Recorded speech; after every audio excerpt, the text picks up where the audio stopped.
ये में खेले वाला ऑनलाइन गेम बा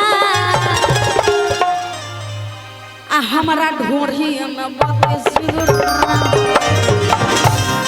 बाप रे बाप कि वो करा नीचे ब्लूटूथ कि ये में खेले वाला ऑनलाइन गेम बा ये में खेले वाला ऑनलाइन गेम बा हमरा ढोरी में 32 GB रैम बा हमरा ढोरी में 32 GB रैम बा आ ओकरा नीचे ब्लूटूथ से मसलबा आ ओकरा नीचे ब्लूटूथ से मसलबा हमरा ढोरी में 32 GB रैम बा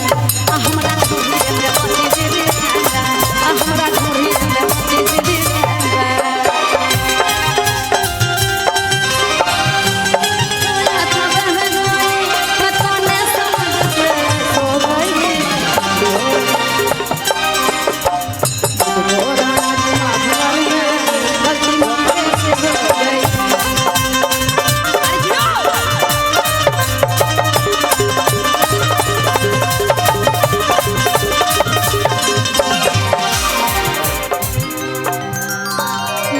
चले इंटरनेट हो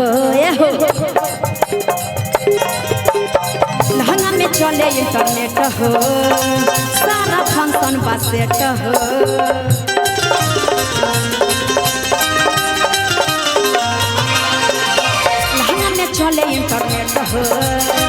सारा फंक्शन बसेट हो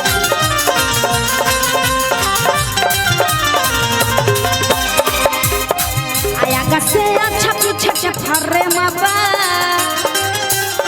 ए मैडम एगो इधर आ जाइए थोड़ा इधर भी दिखाइए बाप रे बाप रील से कम नहीं है कि आगा से अच्छा आए आवाज नहीं आ रहा है हे भगवान तो क्या करे नहीं आ रहा है साउंड वाले भैया थोड़ा सा आवाज बढ़ा दीजिए माइक का हेलो सुनिए इसका थोड़ा आवाज बढ़ा दीजिए उधर आवाज सुनाई नहीं दे रहा है ठीक है उधर है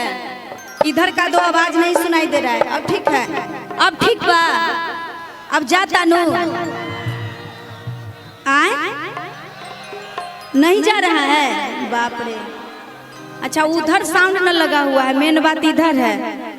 आप लोग साइड में है इसीलिए बीच से रहेगा तब नजर आएगा कि आगा से अच्छा पीछे के फर्रेम बा कि आगा से अच्छा पीछे के फर्रेम बा हमरा ढोरी में 32 GB रैम बा हमरा ढोरी में 32 GB रैम बा हमरा ढोरी में 32 GB रैम बा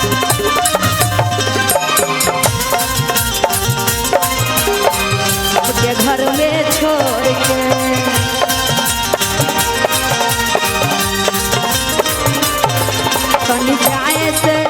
कहीं जाए से पहले खाना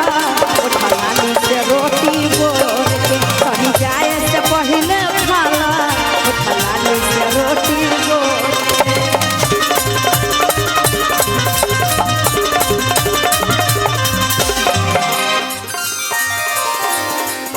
चोली में हमरा हॉट स्पॉट बाटे हो चोली में हमरा हॉट स्पॉट बाटे आया गा से अच्छा पीछे के फर्रे माबा